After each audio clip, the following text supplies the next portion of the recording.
Bonjour tout le monde, c'est Alexandra. Je fais cette vidéo aujourd'hui, dimanche 24 septembre 2017, pour un appel à solidarité. Un appel à solidarité à ma voisine du dessus qui a 53 ans et qui va se retrouver épulsée du jour au lendemain. Alors pourquoi elle se retrouve épulsée? Tout simplement parce qu'après 19 mois d'hospitalisation continue et d'une maladie très grave qu'ils ont fini par trouver, durant cette période, elle était en arrêt maladie puisqu'elle était salariée, elle était aide-malade, elle était aide-soignante, elle s'en est abîmée la santé. Et durant cette période, sa propriétaire n'a rien trouvé de mieux que de lancer une mesure d'expulsion contre elle.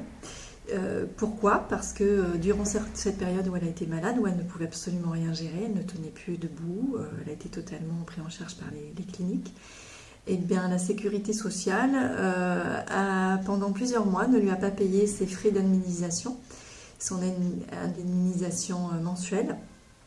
Et donc, du coup, elle s'est retrouvée avec des loyers impayés puisque son seul revenu ne lui a pas été versé.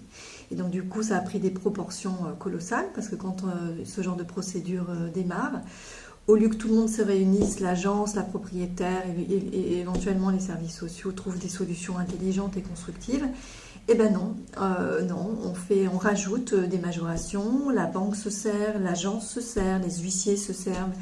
Et quand les gens ne tiennent plus debout et se retrouvent dans la misère, eh bien on prend encore plus sur eux. Voilà.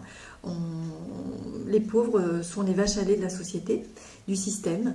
Et aujourd'hui, pour une petite somme, pour 2400 €, elle va se retrouver expulsée. Elle n'a pas cet argent, elle n'a pas de soutien de famille. Elle va être déclarée en invalidité, mais ça va prendre des mois, puisqu'elle ne pourra plus jamais travailler, compte tenu de cette maladie. Et du coup, elle va être expulsée de chez elle et se retrouver à la rue, tout simplement à la rue, parce qu'elle n'a pas d'autre solution, pour 2400 €. Donc on a récolté déjà 1700 € de cette somme. Il nous manque 1000 € pour qu'on soit... donc il manque encore 700, mais j'ai envie de dire 1000 € pour qu'elle puisse un peu souffler et rétablir cette situation.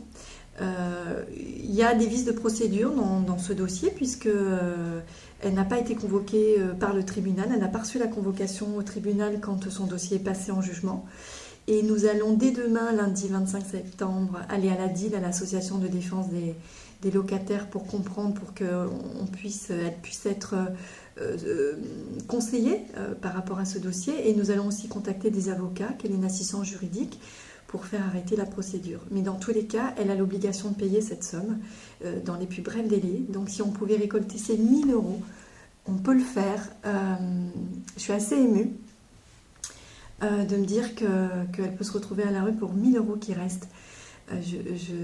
Voilà. Et donc je fais appel à la solidarité de chacun, chacune. Il y a déjà des amis, des gens de ma famille qui ont aidé. Donc si vous voulez aider, ça serait vraiment chouette qu'on transforme cette situation, peut-être pas en rêve, mais en tout cas qu'elle puisse retrouver de la sérénité, qu'elle puisse sortir de cette situation et surtout qu'elle puisse garder son appartement. Voilà, merci pour elle et à bientôt.